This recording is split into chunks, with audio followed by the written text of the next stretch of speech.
اعوذ باللہ من الشیطان اللعین الرجیم بسم اللہ الرحمن الرحیم الحمد للہ الذی ہدانا لہذا وما كنا لنہتدی لولا ان ہدانا اللہ بسم اللہ الرحمن الرحیم وما خلقت الجن والانس الا لیعبدون۔ عزیزان محترم، خداوند عالم قرآن میں ارشاد فرما رہا ہے کہ اے میرے بندو، تم یاد رکھنا کہ تمہیں اس دنیا میں آسائش و آرام کے لیے نہیں بھیجا گیا۔ یہ ساری نعمتیں، یہ ساری برکتیں، یہ ساری رحمتیں جو تم پر نازل فرمائی ہے، اس کا ہدف اور مقصد یہ نہیں ہے کہ تمہیں اس سے کہ یہ تمہارا ہدف اور مقصد ہے، یہ تمہارا ہدف اور مقصد نہیں ہے، بلکہ تمہاری خلقت کا مقصد صرف اور صرف ایک چیز ہے، اور وہ کیا ہے؟ وَمَا خَلَقْتُ الْجِنَّ وَالْإِنسَ إِلَّا لِيَعْبُدُونَ۔ خدا کہتا ہے ہم نے جن اور انس کو خلق ہی نہیں کیا، جن اور انسانوں کو خلق ہی نہیں کیا ہے مگر یہ کہ وہ ہماری عبادت کرے۔ آج ہم دیکھیں گے کہ حقیقت عبادت کیا ہے، کیا ضرورت ہے عبادت کی، کیا ہدف ہے، مقصد ہے، کیا ہے عبادت کا، یعنی حقیقت عبادت کیا ہے۔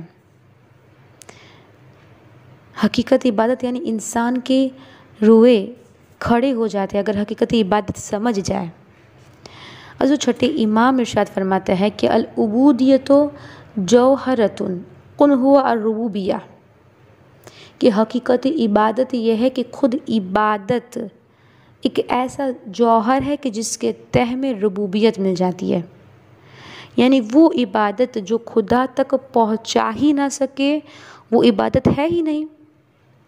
جو ہم خود اپنے اندر محسوس کریں، اپنے اندر چیک کریں اس بات کو کہ معصوم فرماتے ہیں کہ عبودیت ایک جوہر ہے، قل ہو الربوبیہ، کہ اس کے تہ میں ربوبیت ہے۔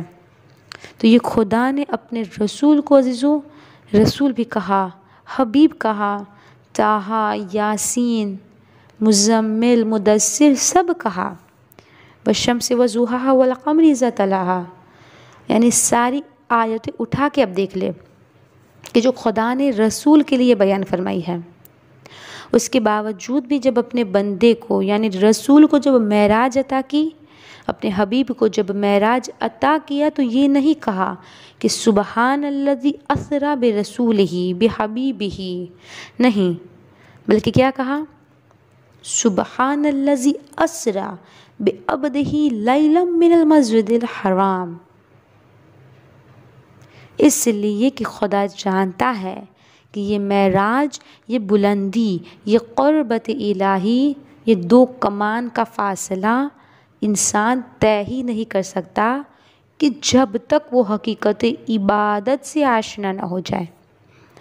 حضور حقیقت عبودیت جب تک کہ وہ اپنے اندر پیدا نہ کر لے، اور حقیقت عبادت یہی ہے اور آثار بندگی بھی یہی ہے کہ جب انسان خدا کی عبادت میں اپنے آپ کو لگا دے تو اس کے اعضاء و جوارح سے کچھ نہ کچھ دنیا کے سامنے نظر آنے لگتا ہے۔ اس لیے ارشاد فرمایا کہ عبدی آتینی اسأل اجعلک مسألی، اے میرے بندے میری عبادت کر، میری اطاعت کر، میں تجھے اپنے جیسا بنا دوں گا۔ حضور غور کریے، فکر کریے، اور حقیقت عبادت یہی ہے کہ انسان جب عبادت الہی کرتا ہے، جب خدا کی اطاعت کرنا شروع کر دیتا ہے نا، تو خود خدا کہتا ہے کہ میں تجھے اپنے جیسا بنا دوں گا، کہ اگر تم میری اطاعت کر لی، علی اجعلک مسئلی، کہ میں تجھے اپنے جیسا بنا دوں گا، میں رازق ہوں، تو تیرے اندر اتنی صلاحیت پیدا کر دوں گا کہ دوسروں تک رزق پہنچائے گا۔ یعنی عزیزان محترم، یہ عبادت کا مفہوم ہے، یعنی جب ہم عبادت کریں تو ایسی عبادت کریں کہ ہم خدا سے قریب ہو جائے، یعنی یہ جو عبادت ہے ہمیں خدا سے قریب کر دے۔ اگر ہماری قربت خدا سے ہو رہی ہے تو یہ عبادت ہے، ورنہ عبادت نہیں ہے۔ مثلاً کہ ایک انسان ہے جو صبح سے لے کے اذان محترم روزہ رکھ رہا ہے، صبح سحر کر رہا ہے، پھر شام مغرب کے وقت وہ افطار کر رہا ہے، لیکن اس کی نیت ہی صحیح نہیں ہے۔ وہ دیکھ رہا ہے کہ میرے پورے گھر والے روزہ رکھ رہے ہیں تو میں بھی رکھوں، ہے نا۔ وہ یہ سوچ رہا ہے کہ مثلاً میرے سب دوست روزہ رکھ رہے ہیں تو میں بھی رکھوں، میں صبح سے لے کے شام تک کچھ نہیں کھاؤں گا۔ اگر یہ سب ذہن میں ہے تو ایسی صورت میں شاید اس کا وہ بھوکا رہنا عبادت نہ کہلائے گا۔ اس لیے کہ پہلی نیت ہی یہی ہونی چاہیے نا کہ میں جو کر رہا ہوں وہ صرف پروردگار کے لیے کروں۔ اگر اس کی نیت دنیا کو دکھانے کے لیے تھی، دکھاوا تھا، تو پھر اس کی یہ عبادت نہیں کہلائیں گی، بلکہ صرف اور صرف اس کا بھوکا رہنا کہلائے گا۔ یہ ذہنوں میں نہیں ہونا چاہیے۔ فکر کریں کہ خود جناب ابو ذر کہ جو اتنے بڑے صحابی ہے، بہت بڑے صحابی ہے، اور جب جناب ابو ذر کو ایک عبادت کرتے تھے نا تو اس سے 9 گنا زیادہ تفکر کرتے تھے، سوچتے تھے، فکر کرتے تھے۔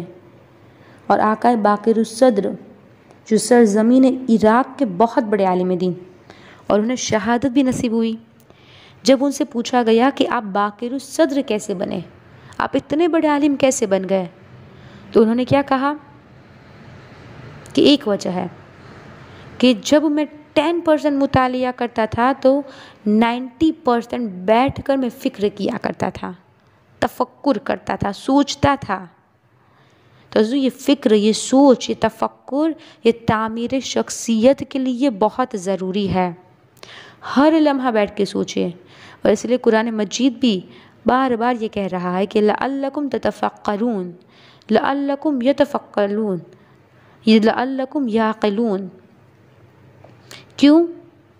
یہ اس لیے کہہ رہا ہے کہ تاکہ تم سوچنے لگو، تفکر کرنے لگو، فکر کرنے لگو۔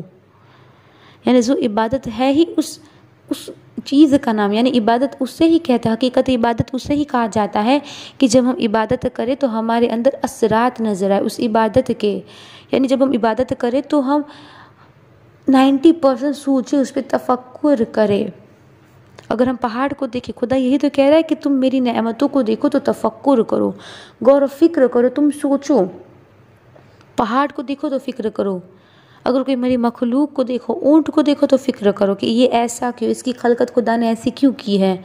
یعنی جس چیز کو بھی تم دیکھو تو فکر کرو، اس لیے کہ جتنا فکر کرتے جاؤں گے اتنا توحید سے قریب ہوتے چلے جائیں گے۔ اور جب معصوم سے پوچھا گیا کہ مولا کیا صرف اور صرف عبادت ہمارے لیے کامیابی کا سبب ہے، تو مولا نے کیا کہا کہ یہ تمہاری غلطی ہے، اشتباہ ہے۔ تم یہ سمجھ رہے ہو کہ عبادت سے تم کامزن ہو جاؤ گے، کامیاب ہو جاؤ گے۔ ایک شخص آیا رسول کے پاس تو کہا کہ مولا میرے گھر کے پڑوس میں ایک خاتون ہے، بہت عبادت کرتی، بہت زیادہ خیرات کرتی ہے، اس کے عمل کا کیا کہنا ہے، تعریف کرنے لگا۔ تو رسول نے کیا کہا، ایک جملہ اس سے سوال کیا کہ اتنا بتاؤ کہ اس کا اخلاق اپنے پڑوسیوں سے کیسا ہے۔ تو اس نے کہا کہ اللہ کے رسول یہی تو مشکل ہے، اس کی مشکل ہی یہی ہے کہ کسی سے اس کا اخلاق اچھا نہیں ہے۔ تو رسول نے کیا کہا، ایسے شخص کی عبادت اس کے منہ پہ مار دی جائیں گی۔ یعنی آپ غور کریں، جب انسان کسی انسان سے اگر عزیزان محترم اگر ہم عبادت کر رہے ہیں تو ہم خدا کی مخلوق کے ساتھ بھی بہتر سلوک کریں۔ عبادت کا مفہوم ہی یہی ہے کہ انسان اللہ کے بندوں کو نقصان نہ پہنچائے۔ بہت غور و فکر کرنے کی ضرورت ہے اس بات پر کہ اگر ہم کسی کو فائدہ نہیں پہنچا سکتے تو پھر ہمیں کسی کو نقصان پہنچانے کا کوئی حق نہیں ہے۔ اگر ہم کسی کی تعریف نہیں کر سکتے تو کسی کی غیبت کرنے کا اختیار ہمیں کس نے دیا ہے؟ اگر ہم کسی کی بھلائی نہیں کر سکتے تو اس کی برائی کرنے کا حق ہمیں کس نے دیا ہے؟ یہ ایک مومن کے لیے نازیبا ہے اور اس سے نہ جانے کتنے درجہ پیچھے چھوڑ دیتی ہے کہ وہ کسی کی غیبت کر دے، کسی کے لیے برائی کر دے۔ اور یہ تو سنا ہی ہوگا کہ جو دوسروں کے لیے گڈھا کھودتا ہے وہ خود ایک دن اس میں جا گرتا ہے۔ تو آپ غور و فکر کریں، سب نے عبادت کی ہے، اور ایسے توحید کے سانچے میں ڈھل جانے والے آپ کو حقیقتی عبادت میں مصروف لوگ ملیں گے کہ ہم تصور نہیں کر سکتے۔ مولا علی کہ جو خود فاتح خیبر ہے، جس کا قصیدہ پوری دنیا پڑھتی ہے، اور جو مولا کے فضائل سن کے ہم بھی خوش ہوتے ہیں۔ بابا خیبر کو اکھاڑنا مولا علی کا کمال تھوڑی تھا، مولا کا مرحلہ یہی تھا کہ جب پاؤں میں تیر لگ گیا اور لوگوں نے کہا کہ یا رسول اللہ ہم کبھی علی کے پاؤں سے تیر نہیں نکال پائیں گے، تو آواز کیا دی رسول نے کہ جب علی محو عبادت میں ہو، جب علی حقیقت عبادت کی چاشنی میں مشغول ہو، تو ایسے صورت میں تم علی کے پاؤں سے تیر نکال لو، علی کو احساس بھی نہیں ہوگا۔ اور ہوا بھی یہی کہ جب میرے مولا مصلی عبادت پر تھے تو لوگوں نے آ کے ان کے پاؤں سے تیر نکال لیا اور مولا کو احساس بھی نہیں ہوا۔ اب غور و فکر کرے کہ جب انسان کمال عبودیت میں پہنچ جاتا ہے، جب انسان حقیقت عبادت سے آشنا ہو جاتا ہے، تو پھر وہ اپنے اندر صرف اور صرف خدائی قوت کو دیکھتا ہے، صرف اور صرف خدائی قوت۔ اور اسی کا نام حقیقت عبادت ہے کہ جب کہ بندہ اپنے رب سے ملاقات کر لے۔ تو حقیقت عبادت ہی یہی ہے، عبادت کا مفہوم ہی یہی ہے کہ جب ہم عبادت کریں تو اس عبادت کے ساتھ ہمیں غور و فکر کرنا ہے، تفکر کرنا ہے، سوچنا ہے۔ اور عزیزو، جب ہم عبادت کر رہے ہوتے تو یہ عبادت ہمارے پورے وجود میں اتر جانی چاہیے، یعنی ہم خدا سے قریب ہو جائے۔ جب ہم عبادت کریں تو سوچیں کہ کیا ہم خدا سے قریب ہو رہے ہیں، کیا یہ ہماری عبادت ہمیں فائدہ پہنچا رہی ہے؟ کیونکہ اگر ہم عبادت کر کے ویسے ہی ہے کہ جیسے پہلے تھے تو پھر اس عبادت کا کوئی فائدہ ہی نہیں ہے۔ عبادت جب انسان کرے خدا کی تو وہ اس انسان کے اندر اثرات پیدا کرتی ہے، اور اثرات ہی یہی ہے کہ اس کا اخلاق، کردار بھی بہتر ہو جانا چاہیے۔ اگر ہم جیسے پہلے تھے اگر ویسے ہی ہے عبادت کرنے کے بعد، تو پھر وہ عبادت ہمیں کوئی کام نہیں آئیں گی۔ رسول نے بھی کہا تھا اس عورت کے لیے کہ اس عورت کی نماز اس کے منہ پہ دی ماری جائیں گی، کیونکہ اس کا اخلاق اپنے پڑوسی کے ساتھ بہتر ہی نہیں تھا، اتنی عبادت کرنے کے باوجود بھی۔ تو عزیزو، عبادت صرف زبانی نہیں کرنی، غور و فکر کے ساتھ عبادت کرنی ہے، اور عبادت کرے تو وہ عبادت کے اثرات ہمارے وجود میں نظر آئے، اور یہی حقیقی عبادت ہے۔ وآخر دعوانا ان الحمد للہ رب العالمین۔